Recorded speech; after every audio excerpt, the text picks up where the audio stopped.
gue nggak tahu jadi atau enggak, menuntut lah atau mungkin mempertanyakan, gue nggak ngerti ke AFC kenapa nih istilahnya ghosting ya, quiet, kita nggak tahu, tapi kan ya udah diganti Taiwan ya. Sebenarnya agak mengecewakan, tapi daripada enggak mendingan ada.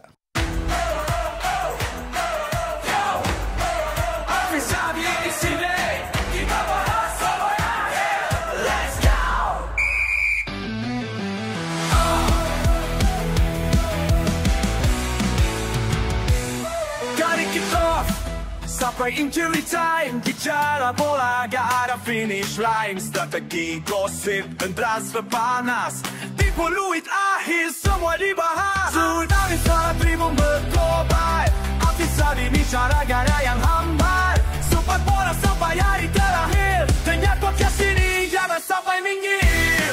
Volume, bahas bola sampai akhir. Selamat datang kembali di podcast Fluid Akhir yang bakalan ngomongin sepak bola sampai hari akhir. Ini sekarang udah masuk kategori podcast underrated ya.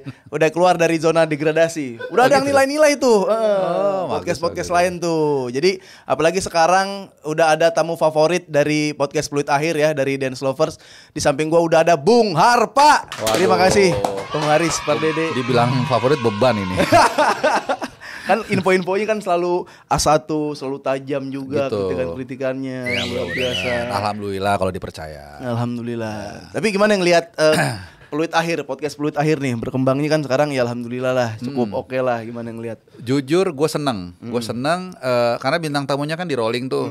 Jadi ini beneran ya. Jadi kadang-kadang pernah tuh kalau nggak salah siapa, Matias Ibo ya. Iya, fisioterapis waktu itu. Kemudian ada JJ juga dan lain-lain, dan terakhir juga favorit gue juga Bung Toel juga hadir. Gitu. Jadi menurut gue walaupun mungkin kita nggak sepaham, tapi kita jadi bisa punya preferensi yang banyak. Betul. Gitu. Kita nggak harus selalu sepaham, ngedengerin orang yang sepaham tuh nggak enak. Justru kita tahu, oh hipotesnya dia tuh begini, hipotesnya begini. Oh gue setuju sama dia begini, nggak masalah. Jadi enak, variasi itu ada di Fluid Akhir. Gokil. Emang itu ya, kita nggak bisa menjanjikan apapun, tapi kita mau ngasih hak berbicara ini ya. Itu. Hak jawab aja, hak untuk menjawab. Nah, tapi Bung Harpa, ini kan situasi Indonesia untuk saat ininya lagi kurang kondusif lah, bisa dikatakan. Ada aksi demonstrasi gitu, juga ada korban yang meninggal juga gitu kan. Ini ngelihatnya ada hubungannya gak sih kalau sama bola, sama sepak bola Indonesia, Bung Harpa?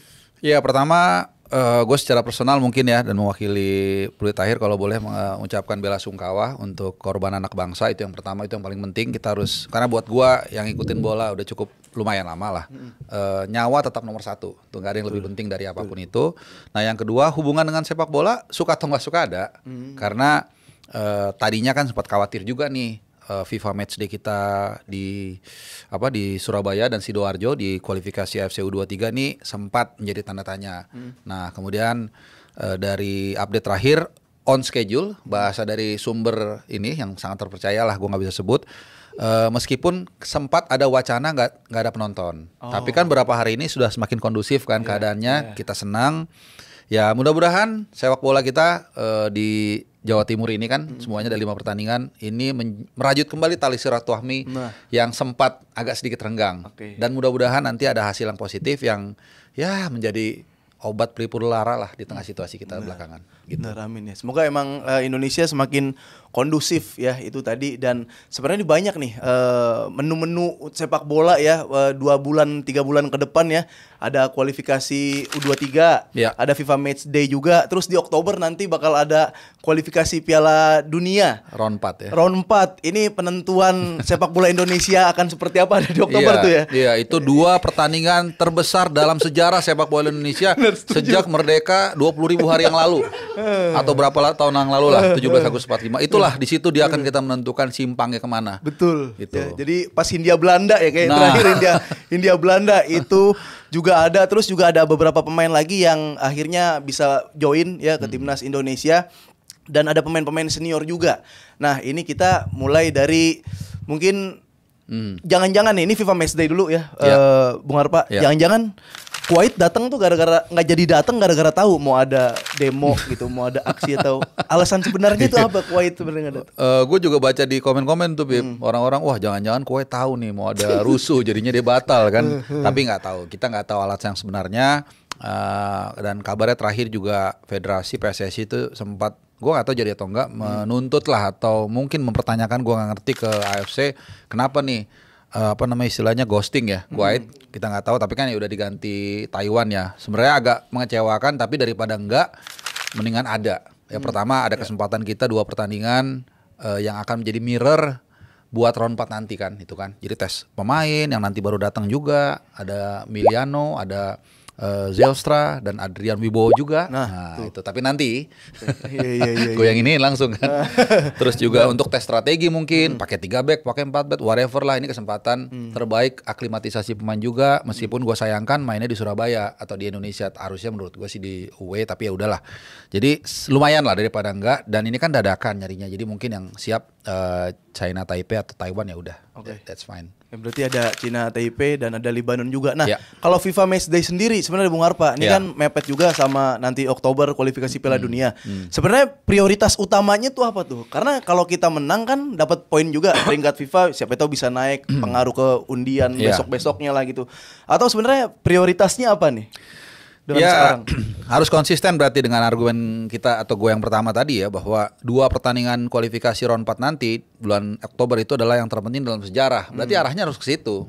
Artinya FIFA Matchday ini tanggal 5 dan tanggal 8 ini harus benar-benar persiapan untuk round 4 nanti. Apapun itu caranya ya, tadi yang mau gue bilang, mau tes pemain, mau tes formasi, tes strategi, pokoknya ujungnya ke sana. Maka dari itu gue sempat mengkritik PSSI juga. Kan boleh dong mengkritik kan.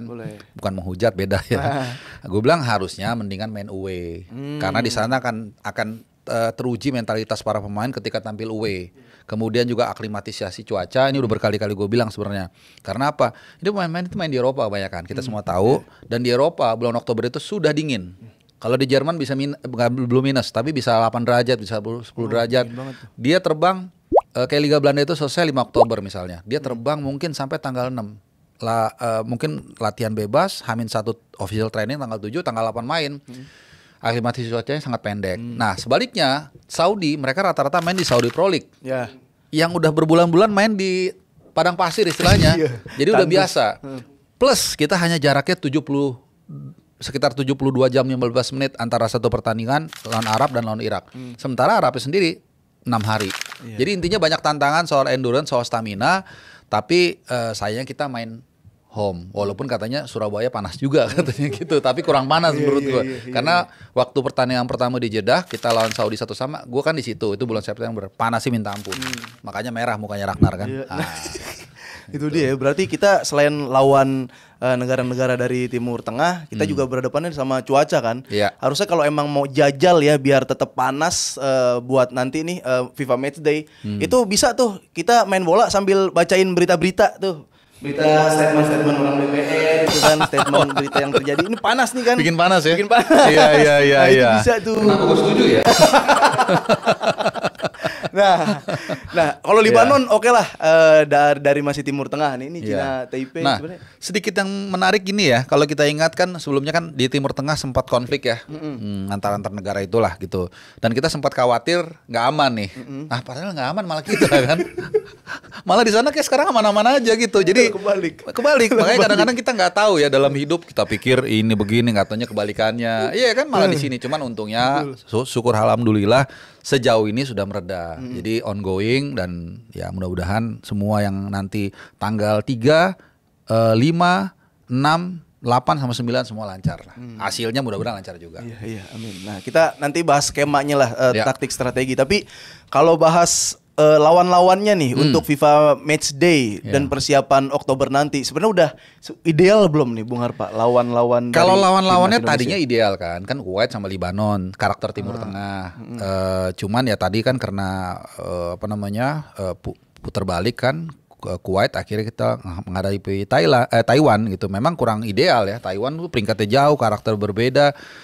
Ya cuman apa boleh buat gitu, dan mainnya juga home tadi. Nah sedikit gue tambahin juga, kenapa gue bilang pentingnya main away selain tadi menguji mental pemain untuk main selain aklimatisasi cuaca, tapi juga menguji mental para pemain saat tampil away. Karena 2 tahun terakhir kita tuh cuma main away, menang away tuh cuma sekali. Hanya di Midin 3-0 round 2. Sisanya kita kalau nggak seri kalah. Nah jadi makanya itu pentingnya main away. Ini kan kita mengingatkan kita pada AFF 2010. Kita waktu itu kalau nggak salah tuh partai yang seharusnya away kita home. Kalau nggak salah lawan Filipina, gue lupa ya, nanti mau koreksi. Intinya kita nggak pernah main away. Sekalinya main away dihajar Malaysia 3-0. Ya terlepas dari ada konspirasi atau apa, kita nggak terbiasa main away. Nah sama juga dengan kondisi tim nasional saat ini. Kita kan mayoritas poin kan diambil kan di home kan, tim nasional senior. Nah itu yang makanya gue khawatir juga ketika nanti kita away, satu lawan tuan rumah lagi Arab Saudi, dan jarak 3 hari main lawan Irak. Ini agak berat. Bukan berarti kita nggak punya peluang ya, tapi semakin berat dengan kondisi terakhir, dan plus tentunya tanpa Oleh Romney kemungkinan hampir pasti lah. Itu dia tuh agak berat tuh ya. Jadi tantangan Indonesia emang berat. Cuma tadi gue setuju kalau emang buat kayak trial ya, itu emang harus lawan tim-tim Timur Tengah ya. Mungkin kalau bisa saran ya, cuman udah agak lewat sih. Daripada lawan Cina Taipei itu, mending lawan ini tim dari Condet.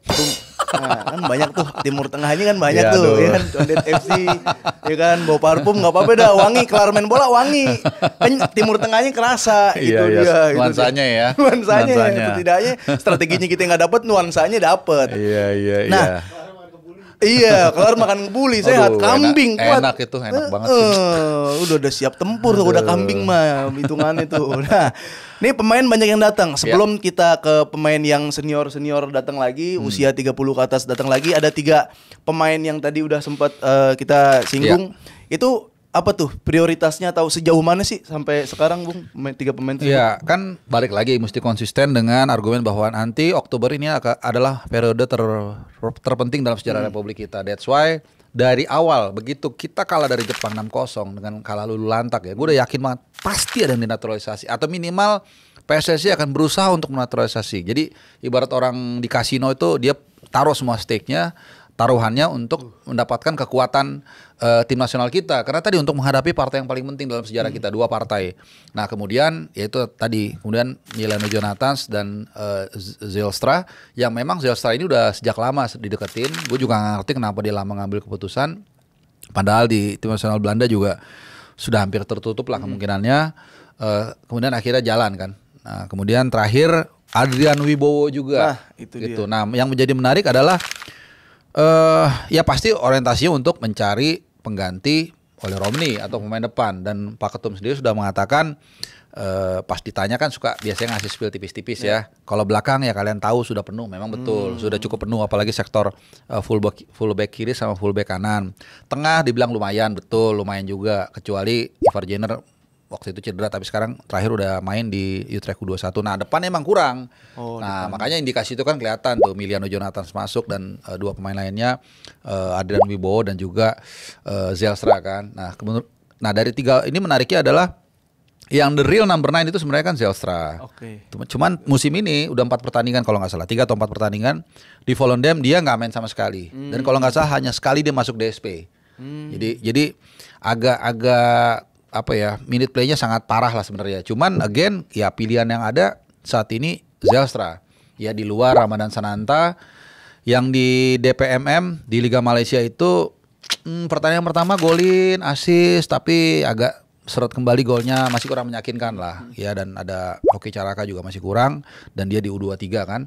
Jadi ya didatangkan lah Zijlstra, posisinya number 9, tapi itu tadi kita nggak tahu minute play-nya sangat rendah. Nah 2 lagi Miliano dan Adrian itu yang paling minute play-nya banyak sebenarnya Milano Jonathans di Utrecht. Adrian Wibowo kurang lah gitu. Dan posisinya pun 2 pemain ini forward right gitu. Nah, makanya nanti tanggal 5 sama tanggal 8 kita lihat nih. Kira-kira makanya ulang ini mirroring nanti seperti apa tim nasional kita saat menghadapi Saudi dan Irak di Oktober. Nah, itu dia. Tapi kayak buat lini depan, oke kita ke lini depan kan kurang tuh. Oleh Romney masih cedera juga, kita doain biar sembuh.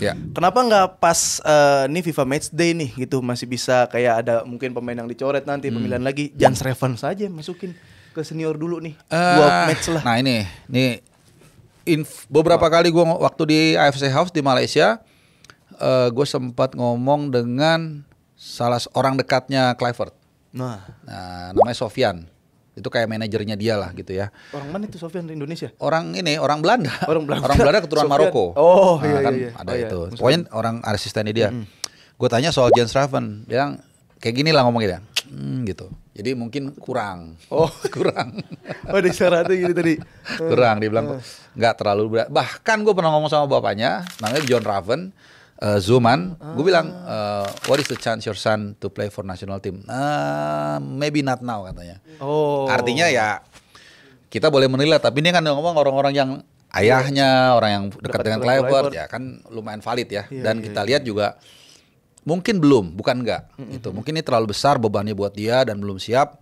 Ya kita nggak pernah tahu ya suatu saat. Tapi untuk saat ini kelihatannya mereka merasa belum cukup qualify atau bagus lah gitu untuk memperkuat timnas.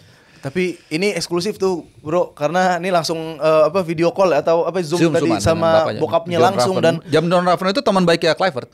oh Iya, makanya dikasih tahu gimana karakternya waktu itu sambil zooman dia karakter Kluivert itu orangnya katanya versinya mungkin terminologinya Belanda tuh social guy, mungkin pandai bergaul lah. oh iya mingle Gitu. kali Mingle, ya. mingle iya. Tapi pas Bung Harpa ngobrol langsung sama ayah dari Jens Raven, pas ngomong not know itu ekspresinya gimana yang ditangkap? Not know kecewa apa tenang aja sabar nanti juga Ya ada. dia realistis saja bahwa anaknya memang saat ini belum saatnya lah. Jadi justru dia tahu bahwa memang belum pas sekarang gitu. Jadi dia menyadari itu it's okay gitu. Nah itu ya guys, berarti kejawab tuh kalau misalkan buat yang masih nanya-nanya kenapa Jens Raven aja coba, itu udah ada tadi jawaban dari orang terdekat Kluivert sama secara keluarga juga masih santai aja kan, ya ini masih panjang lah, masih nyantai, masih aman. Nah kalau yang baru dipanggil lagi, Bung Harpa, ini ada kalau gue ngeliat sih usianya emang udah 30 ke atas ya. Siapa? Jody Amat, terus si Lili Pali, sama Mark Locke. Oke. Apa tuh agensinya tuh? Kalau Mark Locke kan sebenarnya ya boleh dikatakan dia di antrian ke-6 atau ke-7 ya dari gelandang-gelandang kita yang ada. Ya kita semua tahu lah Joe Pelupessy, Tom Haigh itu ada di antrian awal. Ivar Jenner, gue selalu senang dengan Ivar Jenner. Gak pernah banyak ngomong atau apalah, dia main bagus segala macam ya. Kalau nggak dipanggil waktu ada Joe Pelupessy dia terpinggirkan sedikit, dia nggak keluar. Kemudian ada Nathan juga masih ada. Nathan mainnya bagus banget di Willem II nih, walaupun awal-awal bukan awal shaky ya, awal-awal dia dari bangku cadangan. Pertandingan kedua dia main bagus tapi backnya blunder, kipernya jadi kebobolan. Ketiga keempat dia menang kalau nggak salah. Intinya bagus deh. Cuman mainnya back kiri ya. Tapi yang terpenting adalah kepercayaan diri dia setelah setelah terkatung-katung di Swansea. Ini menurut gue balik. Ini penting. Jadi gue yakin kalau dia dimainkan dia akan lebih baik ketika dia di laga-laga sebelumnya lawan Australia kan jelek banget ya. Jadi ada banyak pilihan. Jadi siapa? Joe Pelupessy, ada Ricky juga, kakak Ricky. Taruh tengah lagi tuh. Cuman kan Ivar cedera pas pemanggilan FMD kali ini kan. Jadi ya udah panggil aja dulu Mark Locke, jaga-jaga kalau misalnya cederanya Ivar Jenner itu berkelanjutan sampai Oktober. Tapi gue yakin sih Mark Locke bagus ya, dia bawa back to back Persib Bandung, tapi dengan persaingan di lini tengah gue rasa dia itu yang gue bilang ada di rantian ke-6 ke-7. Tapi again, kita nggak tahu nih 1 bulan lagi. Ya mungkin ada yang cedera 1-2, ya Mark Locke mau nggak mau dipanggil gitu. Jadi lebih kepada untuk antisipasi aja kalau memang ada pemain tengah yang lain cedera, makanya Mark Locke dipanggil. Nah tadi siapa lagi? Si Jordi Amat. Jordi Amat. Nah, Persija lagi unbeaten tuh bagus. sejauh ini ya. Dan berapa September nih? Baru kebobolan berapa ya kalau nggak salah. Gue kebetulan kemarin interview dia juga di Banten International Stadium. Gue kesana, dia terlihat nyaman dengan Rido, tapi Rido nggak mau berhenti dia, lewat doang. Ya revive sih. Jadi mungkin tadinya dia agak sedikit terpinggirkan, udah usia 33, ya.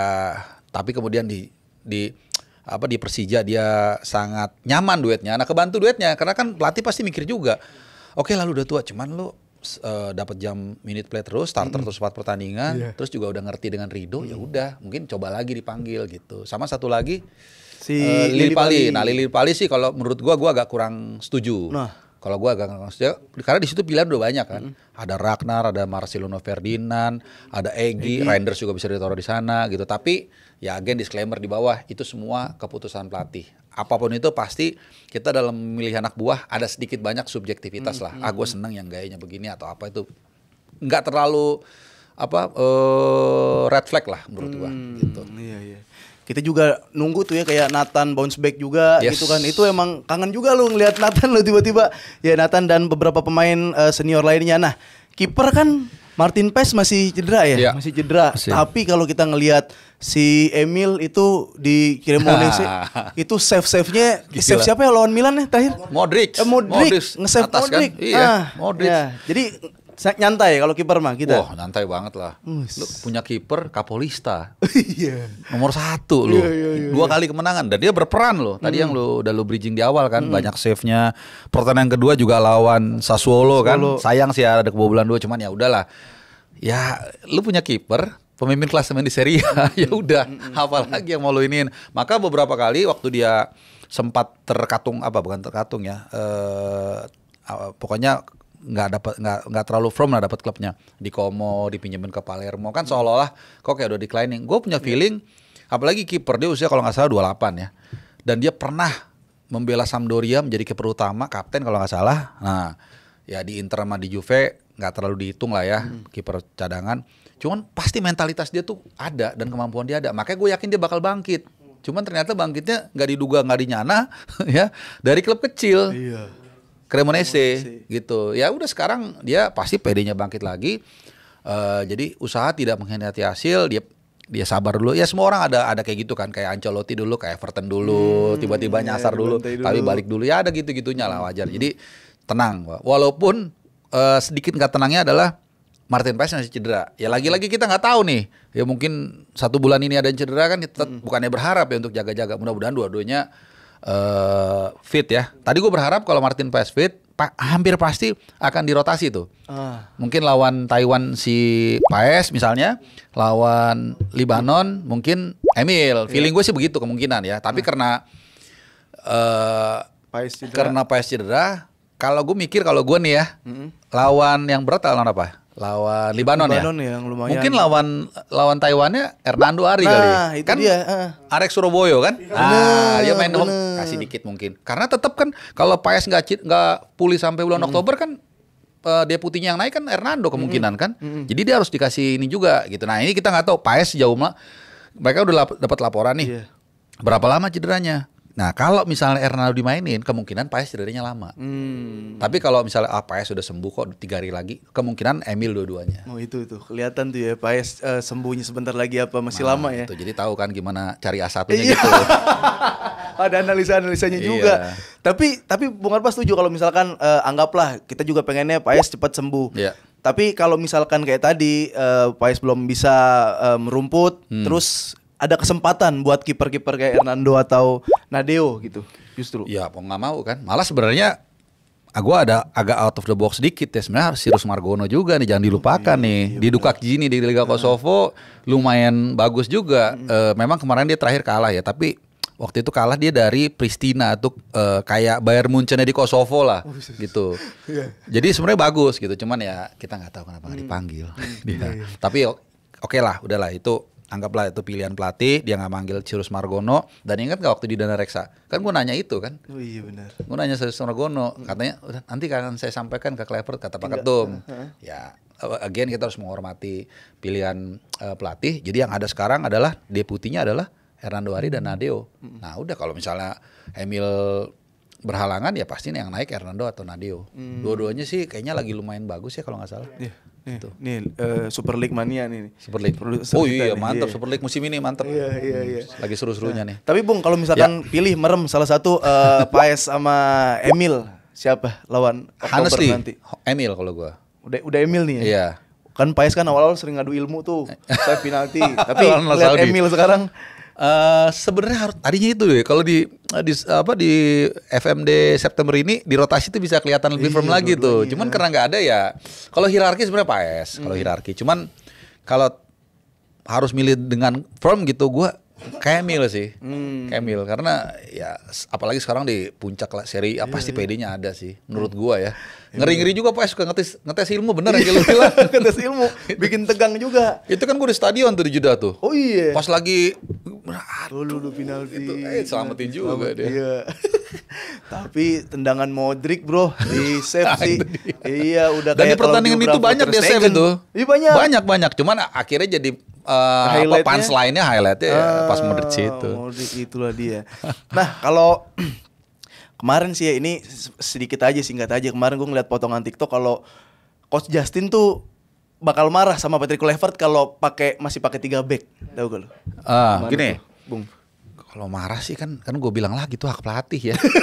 Masa kita kecewa ya. Iya kecewa juga, tapi bebas, orang boleh kecewa, boleh senang. Cuman ya kita apa sih ini, kita kan hanya bisa ngobrol orang kopi ya. Menurut kita A, menurut kita B, tapi serena. Menurut gue gini, tadinya gue berpikir begitu.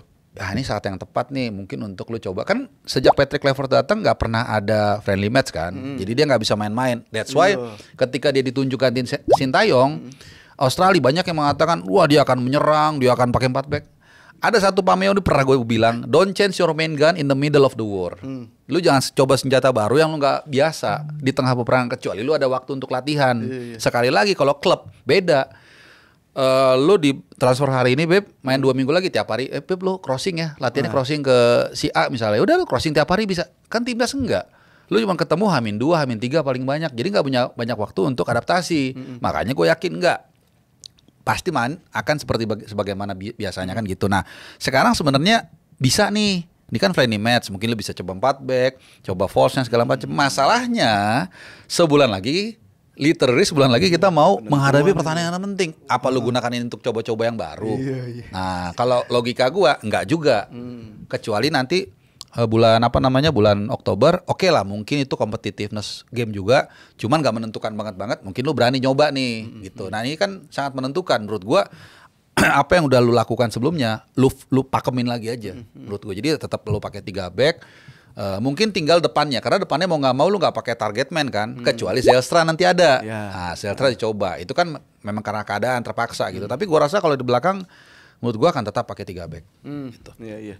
Nah ini menarik nih, kita udah mulai masuk strategi lagi. Iya.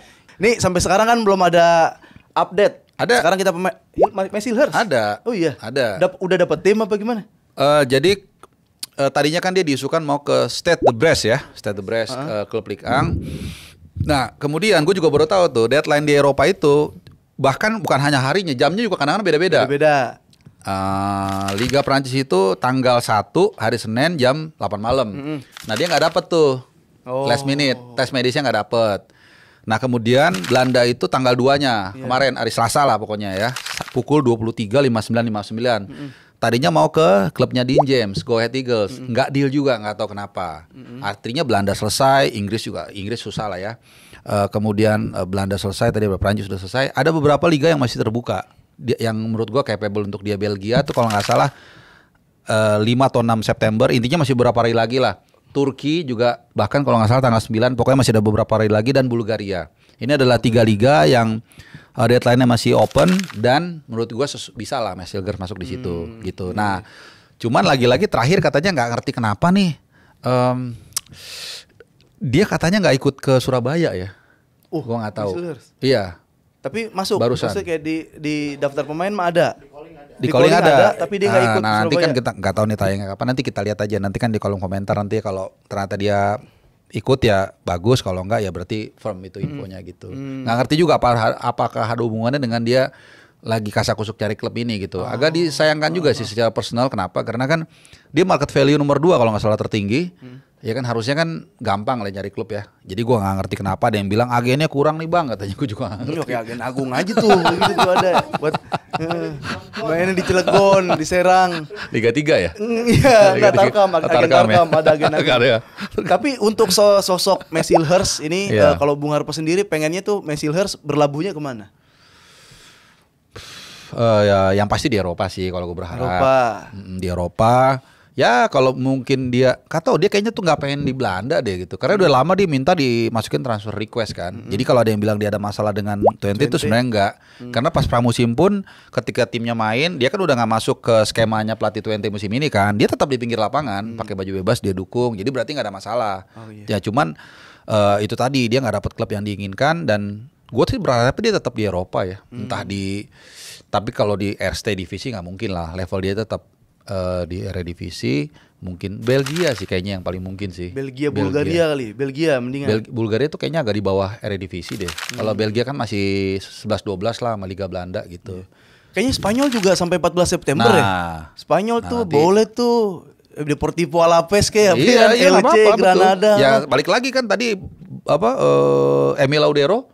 Iya. Tim Cremonese tapi nomor 1 sekarang. Nggak apa-apa. Apalagi back. Kalau timnya jelek dalam arti kegempur terus, kalau dia kuat kan bisa kelihatan kemampuannya. Iya. Apa-apa. Bener itu. Walaupun sekali lagi nih, kalau misalnya ada yang mau main di Indonesia kayak Tom Hai dan kawan-kawan, nggak apa-apa. Ya itu hak mereka lah. Walaupun kita punya harapan mereka main di Eropa kan, tapi itu hak pribadi mereka.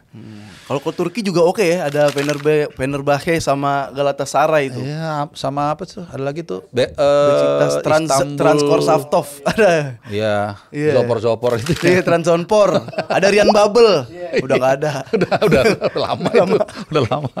Nihat Kafesi. Nihat Kafesi striker ya? Striker Turki itu dia. Iya, gitu nah, lah. nih berbanding terbalik sama Kelvin Verdong, Bung. Kelvin Verdong main sekarang di Lille. Lille itu 3 tahun lalu ya Kurang lebih lah. Ya, kurang lebih 3 tahun lalu itu juara Ligue 1. Dan Ligue 1-nya juga baru mendapatkan Piala Liga Champions ya, Paris Saint-Germain. Berarti kan ini udah ada di top level nih. Kita punya pemain timnas yang ada di top Eropa loh. Iya. Gimana tuh Bung Arbang lihatnya? Ya senang banget. Dan Calvin Verdong kan makanya julukannya El Consisten kan. El Consisten, nggak pernah neko-neko, mainnya sangat stabil, baik di klub maupun juga timnas. Kan ada yang gitu kan di timnasnya, kayak Marcelino di klubnya nggak jelas, tapi di timnas bagus, dan kebalikannya. Jadi gue senang, dan artinya dia menjadi pemain pertama ya berpaspor Indonesia yang main di Ligue 1. Karena dulu pernah juga tuh, tapi trial kalau nggak salah, Rocky Putirai di Auxerre. Oh iya. Nah, cuman trial doang kalau nggak salah. Gitu. Jadi ya senang lah Lille, mantan juara Ligue 1, terus bisa asis ke Giro dia. Iya. Biasa nendang bola ke Marcelino. Iya. Sekarang ke Giro. Dan nanti lu bayangin dia kan bek kiri, ketemunya sama di Serdowe. Akraf Hakimi. Oh iya. Dua kali. Komen away. Pasti. Terus ketemu Di Kopanya belum ada Copa Prancisnya, ada ketemu lagi. Makanya. Ketemu Dembele. Ketemu nominasi Ballon d'Or. Ketemu Dembele. Nominasi Ballon d'Or. Ya biarpun dilewatin bangga juga lah. Bener. Kayak di 2022 gue ingat Guardiol, abis lawan Argentina saya bangga dilewatin Messi katanya. Iyalah, kita kalau dikalahin yang lebih jago kan bangga. Mentalitas naik. Ya begitu dia ketemu pemain Vietnam sama Saudi mah kecil. Bawahnya itu, iya. Senang lah, pokoknya senang banget lah. Itu iya. Tapi kadang mikir gini, kita kayak jackpot banget gak sih ada si Verdong di timnas tuh, Bung Arba? Nah, ya pasti senang. Meskipun ada fluktuasi ya, kan ada juga kayak Hilgers agak sedikit turun, dalam arti cari klubnya juga susah. Ada yang mungkin dari Eropa jadi ke Asia, juga ada ya biasalah gitu, ada naik turun gitu. Tapi senang banget. Akan tetapi sayangnya di sektor situ pelapisnya terlalu banyak sih ya. Oh iya. Terlalu tebal gitu, sayangnya. Harusnya itu yang banyak mungkin di lini penyerangan gitu, karena itu yang kita agak kurang. Di kiri kan ada, ya kita semua tahu lah, ada Dean James, ada Nathan pun bagus di Willem Twee, mau ditambahin lagi Sian Patinama juga masih bisa lah walaupun dia di Thai League. Mau ditambahin lagi juga, bahkan Hapner kalau main di LB dipaksa juga bisa, kayak Phoenix juga kalau mau dimain di situ bisa. Sayuri juga bisa. Sayuri Anco juga di Malut juga lagi bagus. Jadi sayangnya numpuk, cuman ya udahlah nggak apa-apa. Timnas kan nggak kayak klub. Betul. Kita bisa jual yang berlebihan, beli yang kita kurang kan nggak bisa. Gitu. Berarti kita kalau mau ngasih solusi Kelvin Verdong, jadiin Roberto Carlos di PS1, jadiin striker. Kalau di rental nggak boleh. Nggak boleh. Roberto Carlos jadi striker nggak boleh, ya kan? Nggak boleh, ada aturan itu. David Alaba aja bisa pas di Alaba. Tapi bener, gue setuju sama lo, Beb. Kadang-kadang perlu juga apa ya? Jadi pilot atau pelatih yang hebat adalah ketika dia penuh keterbatasan dan penuh kelebihan. Nah, itu. Kalau keterbatasan dia harus bisa menyikapi gitu loh. Kayak pilot mati mesin satu, dia harus tahu gimana untuk landing. Tapi kalau dalam keadaan berlebihan, dia juga harus bisa mengimprovisasi situasi. Kayak misalnya dulu Pep Guardiola di Munchen kan, dia taruh si Philipp Lahm kan jadi DM. Dan akhirnya itu melit Jerman jadi juara, dia sebagai DM juga gitu. Jadi dan itu perlu keberanian dan ketajaman juga untuk misalnya revolusi lagi. Lagi panas-panas gini mau revolusi lagi. Revolusi taktik. Nah, mereformulasi. Formulasi. Wah, misalnya kayak yang tadi lu bilang benar, siapa tahu Verdong bisa di sayap kiri. Iya kan, benar, gue setuju. Benar. Tapi ya bukan tidak mungkin nanti kita lawan Taiwan dicoba, siapa tahu. Guys, sebentar dulu guys. Nih buat kalian yang mau beli merchandise atau pernak-pernik tentang sepak bola nih yang keren-keren di sini, apa aja ada ya. langsung aja check out di link di sini nih. Oke? Mantap. Coba ya kita lihat nanti siapa tahu lah di FIFA Matchday ini dah ya kita lihat Verdong siapa tahu jadi striker ya. Asal jangan jadi kiper sih ya. Kalau jadi kiper udah keterlaluan itu mengolah improvisasinya itu udah tingginya juga kurang, Pip. Iyalah. Itu. Nah, ini sebenarnya selain Kevin Verdong, kita juga ada Kevin Dix. Nah, pemain pertama Indonesia yang berpaspor Indonesia di Liga Jerman. Nah, ini komposisi kayak gini nih. Gimana nih Kevin Dix nih? Dia kan kemarin terakhir lawan Chelsea Liga Champions. Nah, gitu nih komposisi di sekarang ada Kevin Dix. Copenhagen. Gimana? Ya, it's good lah Kevin Dix main di Liga Jerman, setara Prancis mungkin arguably. Musim lalu peringkat 10 Gladbach. Dan tahun ini sama seperti Kevin Verdong akan 2 kali berhadapan dengan Munchen, 2 kali berhadapan dengan Dortmund, 2 kali berhadapan dengan Leverkusen, 2 kali berhadapan dengan Leipzig, tim-tim kuat di Jerman dan lain-lain mungkin kita nggak tahu. Jadi ya pasti pengalamannya kita harap itu lebih tertempa dan di pramusim juga kelihatan dia bakal jadi tulang punggung di lini pertahanan dari Gladbach. Kemarin juga kalau nggak salah 1 kali starter, 1 kali dari bangku cadangan, udah main lah intinya. Walaupun timnya baru 1 poin kalau nggak salah, ya dia pilihan utama lah di sektor kanan. Meskipun Sandy Walsh juga nggak mau gitu aja ngasih posisinya. Kemarin di Buriram dia cetak gol juga kan. Jadi ya bagus ada persaingan yang menarik di situ. Dan di kanan ada siapa lagi? Eleano, Yance bisa kiri kanan. Asnawi mungkin ya urutan kelima lah ya. Ya lumayan bagus. Makanya gue bilang kita kurangnya tuh di depan. Di belakang sayap kiri kanan. Kalau CB agak lumayan pas lah, ngepas. Kalau kiri kanan menumpuk banget sih. Tapi itu. Iya sepakat sih memang di lini depan nih yang striker yang klinis yang kadang kan kita peluang cuma 1 gitu tapi bisa jadi gol. Nah, itu ada di Ole tuh ya kan biasanya kayak gitu kan. Nah, tapi kalau sekarang sama Ole sama Zylstra ini mirip-mirip atau gimana? Sama apa beda, Bung? Dan adaptasinya bakal seperti apa nanti? Sekarang jadi mirip, dulu beda. Karena dulu kan aslinya Ole ini kan forward right kan di Utrecht. Bahkan saat di Oxford pun dia dengan striker siapa Haris kalau nggak salah, James Harris. Itu kan dia tetap striker tapi di kanan gitu. Nah, cuman ketika dia main di Australia dia dijadiin target man. 4 pertandingan berikutnya dia kan cetak 3 gol kan, kecuali lawan Jepang. Jadi nggak ada masalah, dia jadi bisa bertransformasi jadi seorang target man sebenarnya gitu. Nah, sementara Zylstra sebenarnya posisi aslinya number 9. Cuman dia di klubnya kurang minute play, ya di timnas juga baru gabung, pasti adaptasinya mesti butuh waktu. Makanya kita akan lihat nih lawan Taiwan sama lawan Lebanon seperti apa dia, dan gue yakin banget dia pasti main minimal salah satu dari 2 pertandingan itu dan mungkin dua-duanya. Karena itulah kesempatan dia untuk menunjukkan kemampuan dia bisa menggantikan Ole, meskipun ada persaingan juga nanti dari Milano Jonathans dan mungkin ada di urutan ketiga pole position Adrian Wibowo juga mungkin dapat minute play tapi sedikit. Itu dia. Tapi emang Ole kan belakangan ini dia nggak cuman kayak jadi nomor 9, dia nge-wide juga kan, main kiri, main ke kanan gitu kan. Nah, kalau misalkan ini tinggal si Zylstra doang yang perannya nomor 9, ya anggaplah jadi pemantul, jadi bener-bener ujung tombak. Terus ngakalinnya gimana tuh? Pakai wing kah atau second layernya lah, midfieldnya yang lebih kreatif lagi? Kalau ngelihat dari perannya nggak salah juga sih pemantul ya, karena kita tahu 2018 kan Prancis Giro kan mereka juara tanpa ada, kalau nggak salah 1 shot on goal pun malah nggak ada deh Giro. Kami Griezmann sama Mbappe kan udah kayak tuyul kan. Yang kenceng apa ya? Ya kayak tuyul lah kenceng ya. Tuyul juga. Tuyul kenceng. Iya makanya tuyul bisa hilang kali. Pokoknya kenceng lah.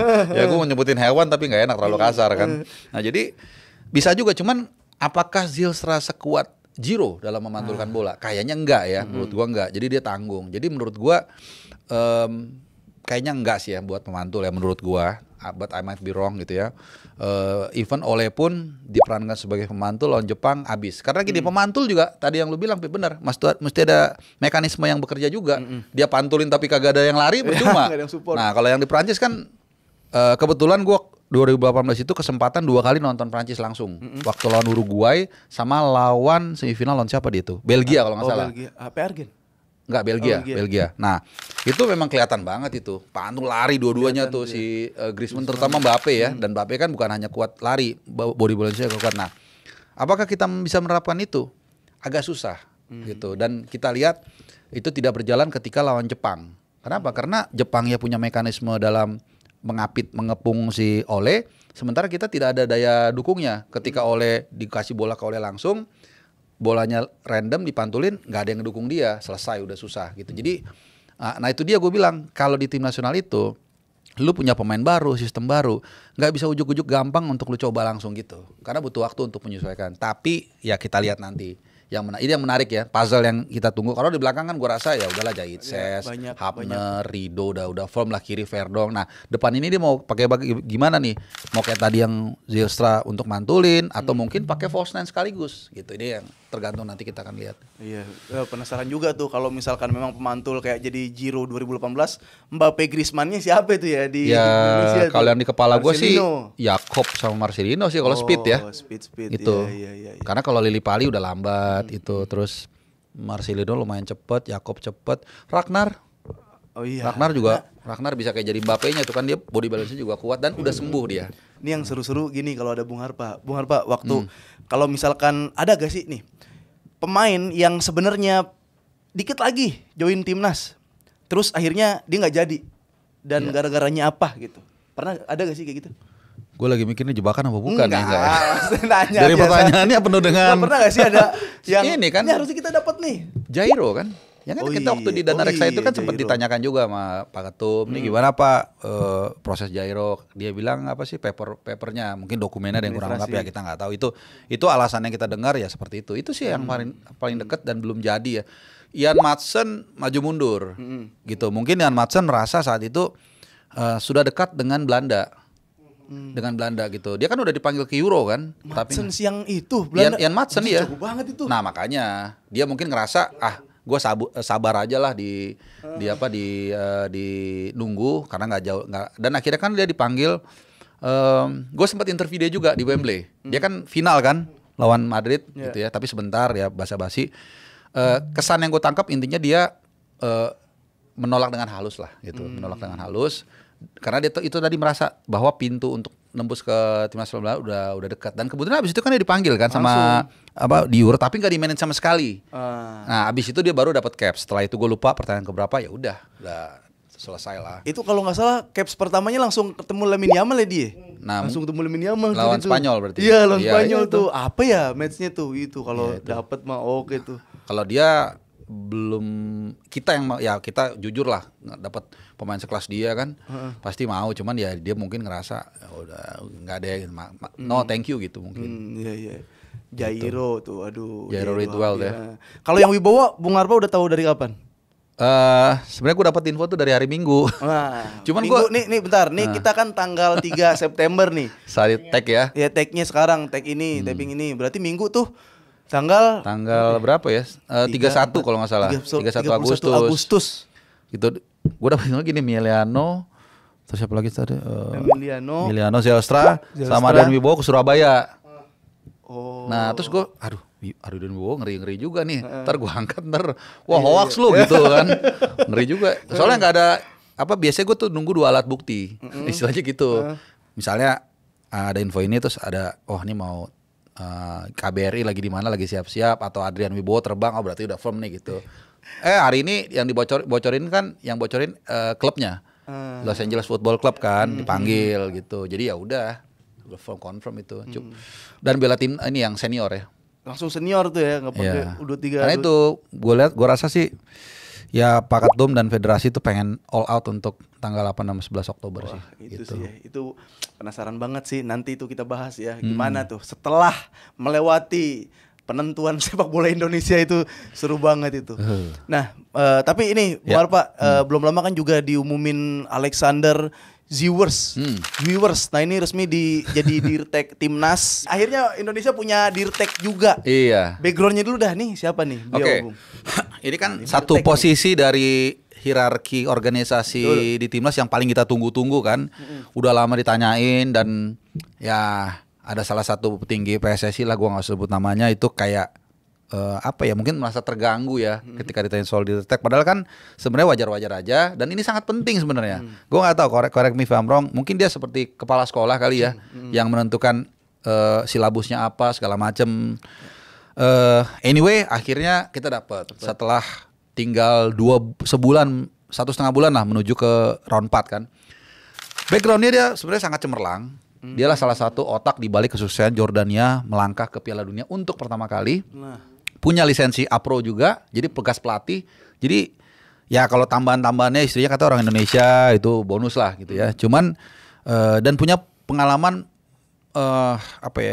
baik di pelatih maupun juga di Dirtek di beberapa negara yang punya background berbeda. Irlandia, Belanda, Timur Tengah tuh kalau nggak salah Qatar sama apa gitu, sama Jordan. Jadi lumayan banyak sih CV-nya kalau menurut gua ya gitu. Satu yang cuma gue sayangkan adalah terlambat ngambil dia. Kenapa nggak dari mungkin setahun lalu gitu? Kalau gue lihat dari CV-nya sangat bagus sih, no doubt about untuk dia sih. Ya itu tadi sayang nih 1,5 bulan lagi dan kita nggak tahu tadi hasilnya nanti gimana Oktober. Artinya apakah nanti ada berimplikasi ke dia juga gitu? Jangan sampai gini.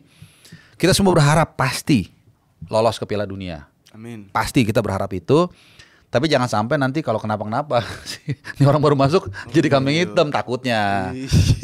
Ada juga sih itu arah-arahnya tuh. Ya kalau udah ngomong. gue cuman jangan sampai karena di CV-nya jujur bagus banget. CV-nya mentereng, Bagus berbagai culture kan iya, negara berbagai kan. culture Iya. dan negara-negara yang singgah itu apa ya kalau bunga tuh berkembang dibikin tuh. Jordania gitu dan dia sangat concern juga dengan grassroots. Berapa kali dia sebut minute play. Nah, cuman agak sedikit kontradiktif nih pas gue dengerin first speech-nya. Dia selalu mengatakan pentingnya minute play, pentingnya bermain. Tapi di sisi lain, ya ini mohon maaf ya gue kritik. Liga Super League kita kan menambah pemain asing gitu. Jadi kayak ada kalau di medis tuh bukan kontradiktif ya, komplikasi gitu. Yang satu bilang maunya kemana, yang satu kemana. Nah itu ya urusan kita serahkan kepada federasi. Gimana nih arah kita yang mana yang mau benar? Super League kita mau bagusin, iya. Gimana caranya? Nambah pemain asing atau seperti kata Alexander Sewer, ya kan? Mau nambahin minute play pemain lokal. Oh, tapi dia detail minute play pemain lokal gitu, bukan minute play doang. Kesempatan bermain lah kan sama. Kesempatan bermain pemain lokal. Oh, ada pemain lokalnya disebut. Ada, iya dong. Ngapain pemain asing? Dia kan direktur teknik Indonesia. Gitu. Jadi terserah mau kemana gitu. Kayak Liga Inggris misalnya. Di Inggris ya kita arguably the best league in the world kan. Cuman agak sedikit menutup keran pemain lokal. Cuman mungkin mereka oke, nggak apa-apa. Kita bisa masuk Euro kok final, sekali-sekali semifinal Piala Dunia tahun 2018 kita oke juga, oke lah. Yang penting liga kita bagus terserah, bebas gitu. Jadi yang penting arahnya jelas mau kemana gitu. Iya. Mau gedein industrinya, apa mau gedein bagusin SDM-nya. Sebenarnya beda tuh ya. Iya beda. Ya kalau bisa beriringan bagus, tapi kan kadang-kadang harus memilih gitu. Itu aja sih. Wah, itu sih ya. Tapi kalau program kerja udah ada yang dibocorin, di spill-spill? Belum lah juga masih pusing kali mungkin nyusunnya. Masih menyusun kontrak, masih baca kontrak, panjang, terus mungkin dia masih muter-muter dulu, masih cek-cek dulu. Masih anol itu. Masih anol. Berarti berdampingan tuh technical advisor sama ada Dirtek juga. Udah orang-orang mentereng tuh. Jordi Cruyff ya, tadi Zewers juga. Tapi emang bener sih kalau harusnya tuh kayak 2 tahun sebelum ini gitu ya, sebelum setahun juga minimal kali. Setahun lah. Setahun, minimal banget itu sih. Menurut gue sih 2 tahun paling ideal gitu. Dan itu pun bukan berarti setelah 2 tahun impact kita langsung bisa lihat gitu. Karena kalau kayak grassroots kan mungkin baru 5-10 tahun lagi baru bisa kelihatan mulai ada bibit-bibitnya. Misalnya dia contoh bikin silabus yang baru kayak Valencia versi Alexander Zwiers kan. Oke, yang anak 9 tahun 10 tahun mulai mencicipi metode yang baru itu. Ya mungkin kan 7 tahun lagi di U17 baru ini yang waktu itu memakai metode baru kelihatan pelan-pelan gitu. Paling cepet 5 tahun baru kita ngeliat indikasinya. Gitu. Iya, emang kalau dari grassroots atau Dirtek seperti itu yang bikin silabus baru emang baru nanem ya, harusnya baru nanem sekarang nih. Rasanya nanti nih 2 tahun 3 tahun. Cuma nanti kita lihatlah habis Oktober biasanya tuh ada sesuatu nanti. Nah, nih sekarang Bung Arpa, nih Tom Haye akhirnya dia mendapatkan klub, main di Persib Bandung.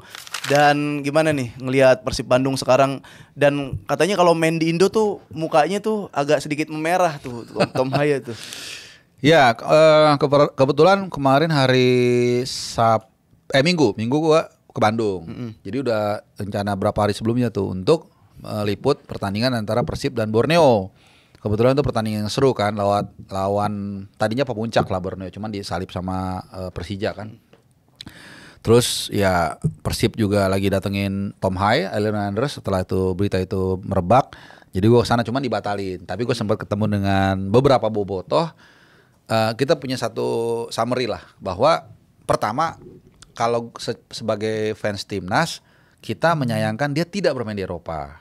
Nah, Bukan melarang ya, tapi aduh kenapa sih kalau main di Eropa? Buat Persib ya mereka, buat bobotoh ya mereka happy pasti mendapatkan pemain yang berkualitas. Otaknya timnas diambil ke mereka. Dan juga Eleanor Renders. Dan kemudian yang kedua, pertanyaan berikutnya yang menarik juga adalah kenapa dia diboyong ke Persib dengan gaji yang segitu besar kan? Gue bilang ada faktor apa nih gitu. Menurut dia dan gue rasa benar adalah murni bisnis. Karena mereka pengen mempush di ACL. Di ACL itu ternyata kalau mereka main dan menang itu impactnya besar. Bisa miliaran mereka dapat. Jadi kalau ada 6 pertandingan nanti di grup, dia let's say menang 3 kali deh. Let's say menang 3 kali, seri sekali, kalah 2 kali deh. Kita bilang sedang-sedang aja. Itu duit yang dihasilkan tuh bisa sangat luar biasa besar. Belum lagi multiplier efeknya, snowball efeknya. Jersey-nya tuh mereka gila banget. laku banget. Gila banget. 10.000 PO habis. Pre-order tuh. Pemain-pemain utama itu, pemain utama. Apalagi Tom Hai. Sama kayak Elliot Renders 10.000 kali, udahlah ambil kalkulator 10.000 kali 1, kalau nggak salah 1,6 deh yang player issue.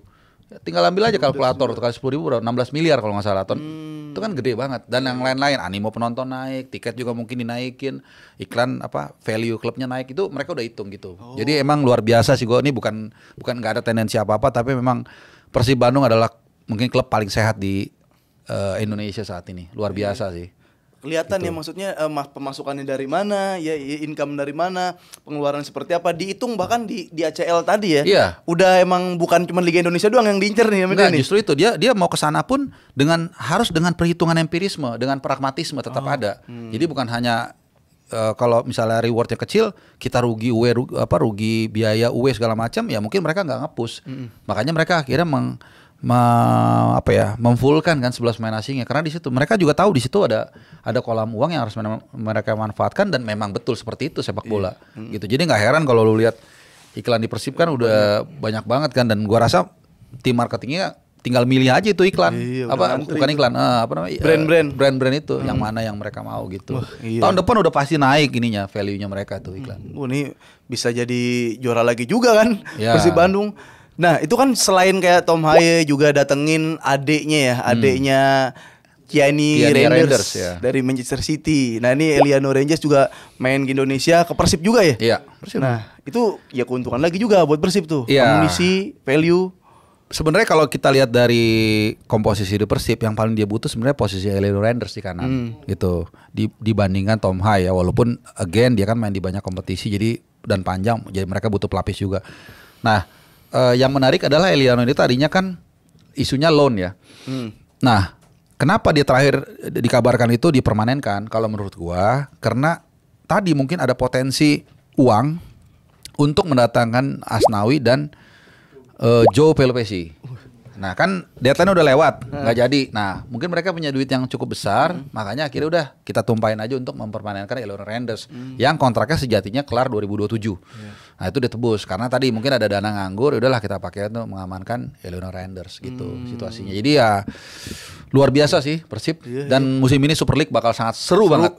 Ada Persija juga, Persija Brazil lagi ngacir juga. Persija Brazil. Terus Bali ya lumayan juga. Malut ya walaupun kemarin kepleset lawan PSIM, cuman overall sih musim ini Super League emang super sih. Iya itu gitu. Seru tuh. Nah ini Dewa juga lagi seru sebenarnya, Dewa United. Serunya tapi. Iya Rafael Strike nih. Ada apa dengan Rafael Strike? Dia juga belum perform banget ya di Dewa United nih, Bung Arpa. Sebenarnya yang ada apanya juga ke Dewa United sih, karena kan 3 kali kalah, hanya 1 kali menang lawan Persik Kediri. Dia kalah lawan Semen Padang, kalah lawan Malut United di partai pembuka, dan satu lagi gue lupa. Persija. Kemarin. Nah, kalau ada Persija kemarin gue di situ juga, gue lupa. Kalahnya 2 kali home juga 3-1 kan. Jadi agak penuh tanda tanya sih ya. Kenapa mereka bisa kalah seperti itu? Kalau untuk Rafael Strike sendiri, kalau menurut gue, karena Dewa United ini kan tim penuh pemain bintang, ball possession, enak net mainnya sebenarnya. Nah, dengan kondisi seperti ini biasanya lawan tuh track back defense. Lawan Malut gue masih ingat di bis pertandingan pertama kan. Malut kan nunggu aja kan. Tapi serangan baliknya manfaatin kesalahan duet Casio sama si Kuipers kan berhasil gitu. Nah, dengan kondisi seperti itu kecepatan Strick nggak berfungsi. Nah, kalau kita lihat 3 gol yang paling gue ingat itu 2 ke gawang Korea Selatan di U23 kan serangan balik. Ke gawang Bahrain juga serangan balik. Karena ada space di sana. Nah, ketika lu menghadapin tim yang gak punya space, kecepatan Rafael Strick gak terlalu berfungsi menurut gua. Dia emang bukan tipe yang ini banget ya, kalau bola berhenti ngelewatin 1 pemain, 2 pemain nggak bisa tuh kayak gitu. Dia mesti bola build up pelan-pelan tuh nggak bisa. Nggak bisa. Menurut gua ya. Ke Madrid berarti Rafael Strick. Gantiin Vinicius. Iya, ke Madrid nih counter press tuh. Udah jelas tuh. Baru itu mungkin menurut gua. Nggak ada karena mungkin mental di timnas sekarang udah jarang lagi dapat kesempatan bermain, ngaruh gak? Gesturnya gitu sih. Gestur beberapa kali interview dia gitu ya. Waktu di kemarin terakhir dia main di Perth Glory kan, gue nungguin dia tuh. Ya udah lemes-lemes gitu. Jadi kita nggak tahu bedain dia lagi semangat sama lagi lesu gitu. Template-nya gitu Template-nya soalnya. gitu emang. Lagi seneng juga kita nggak tahu. Jadi gue nggak tahu kalau di luar masalah apa ya strategi itu dia kenapa gitu. Ya kalau gue sih tetap berharap dia bisa perform. Mudah-mudahan di Dewa United karena kan baru 4 pertandingan. Siapa tahu abis nanti dia kan bela di U23 ya. Mudah-mudahan ada hasil positif dia semangat lagi. Itu aja sih. Iya kan. Itu secara nggak langsung juga Rafael Strick nih bawa masa juga kan buat orang-orang yang nggak terlalu suka bola jadi rame gitu kan di sepak bola. Perempuan-perempuan juga pakai bando-bando kan jadi ramein GBK kan seru. Jadi ayolah kita bounce back lah buat Rafael Strick. Nah prediksi nih Bung Harpa ya nggak usah skor detail nggak apa-apa kira-kira ini gimana nih FIFA Match Day ini. Oh ya lawan Taiwan, gua rasa harusnya kita menang Taiwan besar lah. Ya.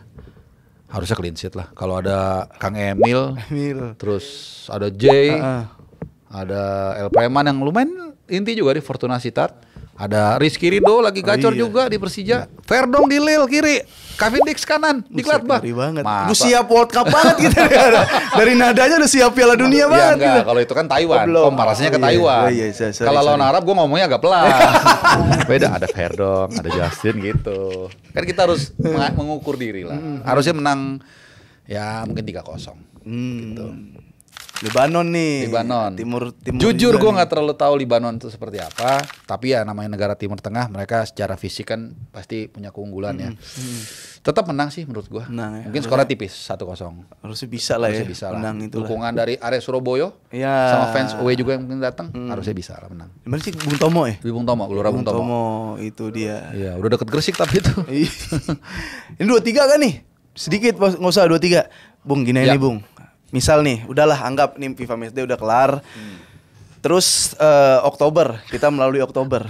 Yang mau saya tanyakan mungkin juga nih penasaran fans-fans atau pecinta sepak bola Indonesia, apa yang terjadi kalau timnas Indonesia lolos kualifikasi dan masuk Piala Dunia? Dan apa yang terjadi kalau misalkan timnas Indonesia nggak lolos Piala Dunia? Akan seperti apa tuh sepak bola Indonesia, Bung? Lolos dulu dah. Biasanya bukannya dari jelek dulu gitu. Oh iya. Ya udah. Dulu. Ya yang enggak lolos nih. Tapi kan ada di antara itu juga kan kalau peringkat 2. Kalau lanjut lagi. Peringkat 3 udah. Peringkat 3 dulu. Peringkat 3. Misalkan ya, pertama kita nggak mau ya peringkat 3 ya. Doa kita, harapan kita. Oke, kalau peringkat 3 pertama ya cicilan tetap jalan. Nggak akan mengubah itu juga. Benar. Buat kitanya. Buat kita pada lah semuanya yang ada cicilan. Iya. Ini masih cicilan soalnya nih. Serius. Yang pasti vibes akan turun. Nggak bisa dibohongin itu. Vibes akan turun. Karena setelah itu kan hanya ada SEA Games ya. Hanya ada SEA Games, Piala Dunia U17. Ya pasti agak turun. Tapi ya life must go on. Udah ada direktur teknik baru. Saatnya berbenah. Make mistake but don't lose the lesson. Kalaupun ada kita gagal, ya udah. Apa yang kurang kita perbaiki. Apa yang sudah bagus kita pertahankan. Dan jangan lupa kalau menurut gua perhatikan Liga 1 grassroots.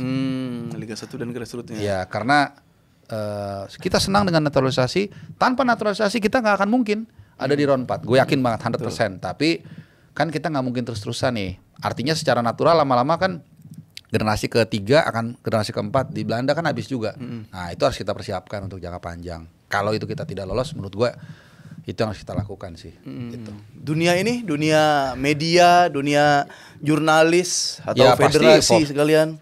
Ya pasti vibes-nya turun lah, udah pasti. Cuman bukan berarti hilang ya, gitu. Gitu. Itu aman petinggi-petinggi sepak bola. Nah, gue tahu lu mau ke situ. Ya, itu urusan mereka lah. Itu urusan petinggi-petinggi lah mereka. Yang pasti tekanan ada. Yang pasti tekanan ada. Itu nggak bisa bohong. Ya, gue nggak bisa memprediksi juga gue bukan cenayang. Yang pasti akan ada banyak hantaman kritikan ke mereka. Itu udah pasti. Karena mereka sendiri bilang, ya kalau puas silakan apresiasi. Kalau kurang, ya saya siap dikritik. Mereka sendiri bilang gitu kan. Itu kita serahkan ke floor. Kita serahkan ke masyarakat. Iya kan, bukan kita nggak bisa mewakili. Bener. Tapi gue yakin pasti mereka akan dikritik dan cukup keras. Peringkat 2 tiba-tiba. Nah, peringkat peringkat 1 ya. Peringkat 2. Peringkat 2 ini kan lolosnya. Sebenarnya kalau kita berharap kan lolos. Iya. Tapi kalau peringkat 2 ini sebenarnya emang paling dramatis sih. Nah, paling seru sih. Itu dia. Karena peringkat 2 berarti kita nanti akan ada playoff. Benua lain ya? Enggak, belum. Oh, belum. Lawan peringkat 2 grup A. Antara Qatar, UEA atau Oman. Kita nggak tahu. Anggaplah kita mau Oman misalnya. Ya udah nanti kita akan home and away 2 kali bulan November. Wah, itu sih nggak jelas. Seru banget itu. Iya, apa nih? Nama programnya? Perut akhir. Perut akhir setiap hari bikin kayaknya. Menjelang ke itu. Wah, karena itu gila itu. Dan kan ada home-nya kan, ada away-nya, itu gila itu. Itu apa ya? Klimaksnya banget lah itu. Itu. Kalau kita peringkat 2 finishnya. Gitu. Dan mungkin aja. Bisa jadi itu ya. Itu Bisa aja. probabilitasnya tetap kan ada. kita lawan itu. Saudi. Anggaplah kita kalah 1-0 misalnya lawan Saudi. Abis itu kan kita main lawan Irak. Misalnya 1-1. Ya kan? Abis itu Irak lawan Saudi, terakhir Irak kalah 2-0. Nah, Jadi kita peringkat 2. Wah, itu Bisa dia. aja. Bisa. Kalau nggak ada lobby-lobbyan orang timur mah ya, raja-raja minyak nggak ikut campur mah bisa aja tuh. Kalau Saudi udah susah lah. Dia selain faktor X ya, faktor Y-nya juga kan tuan rumah, pemainnya udah aklimatisasi, jadwalnya 6 hari paling jauh dia enak. Emang mereka punya banyak keuntungan di luar faktor X. Gitu. Ya Irak yang paling mungkin bisa kita tahan lah paling enggak. Gitu. Itulah ya. Ini seru, kita nunggu Oktober nanti, mudah-mudahan yang terbaik buat timnas ya, pemain-pemain yang lagi turun performnya semoga bounce back, dan Emil selaku kiper juga tetap stabil kayak di Cremonese. Di lini tengah kita menemukan solusi untuk lini depan ya, menjadi striker yang klinis, manfaatkan peluang sekecil apapun. Itu dia. Jadi oke, tepuk tangan dulu. Tuh guys ya, info-info terbaru ya, info tentang Kuwait tadi ya. Namanya doang Kuwait, ternyata main di Indonesia nggak Kuwait deh. Nggak Kuwait ya. Iyalah, nggak Kuwait, lu ngelihat asap-asap sekarang. Itu dia nih, sebelum closing Bung Harpa ada pertanyaan dari netizen yang kita titipkan untuk Bung Harpa. Ini ada dari Imam Kasep. Bung Harpa, kalau pemain naturalisasi pada main di Liga Kangkung, apakah nggak laku di Eropa? Liga Kangkung apa ini? nih? Gue asumsikan maksudnya Indonesia ya. Ini bukan gue yang ngomong nih. Gue cuma nanya. Lu Imam lu. Biar rundownnya akan ini ya. Bisa iya bisa enggak. Gitu, karena ada juga karena faktor gaji kan. Gitu. Jadi mungkin dia masih bisa compete di Eropa, tapi kita tahu gaji di Indonesia itu cukup besar. Ya mungkin dia pilih gaji. Bisa juga karena memang ya bahasanya jangan gak laku lah. Mungkin sudah apa ya, gue mau coba memperhalus. Iya, ya udah. Ya bisa juga karena memang udah nggak compete lah. Bisa juga. Gitu. Itu bebas, itu natural sih.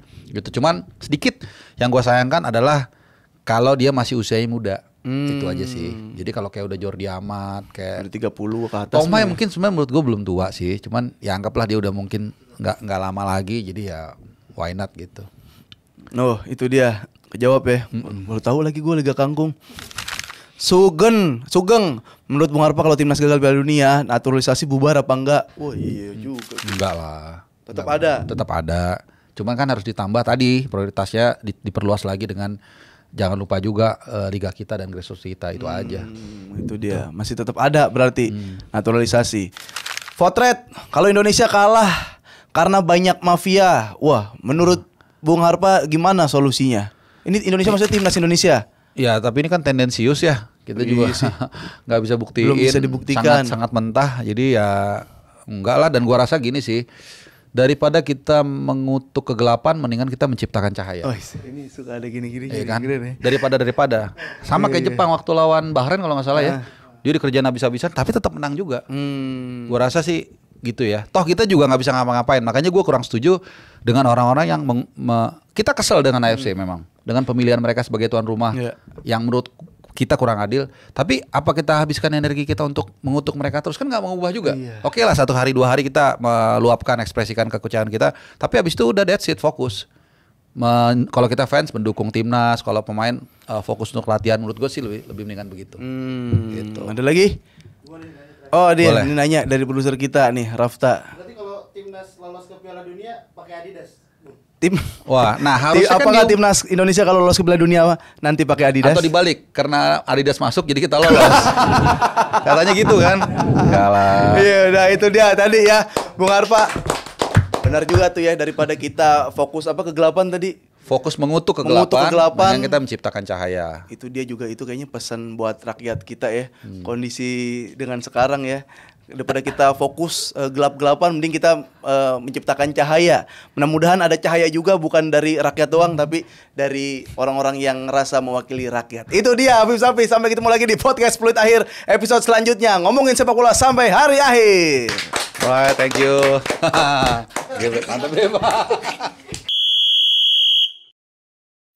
Halo semuanya, jangan lupa nonton Peluit Akhir bareng gua Afif Safi. Dan kalau kalian mau nonton selengkapnya, langsung aja download Dance Go. Segera, langsung di-download tuh. Kalian pasti gak bakal nyesel, karena masih banyak konten-konten yang seru lainnya. Oke?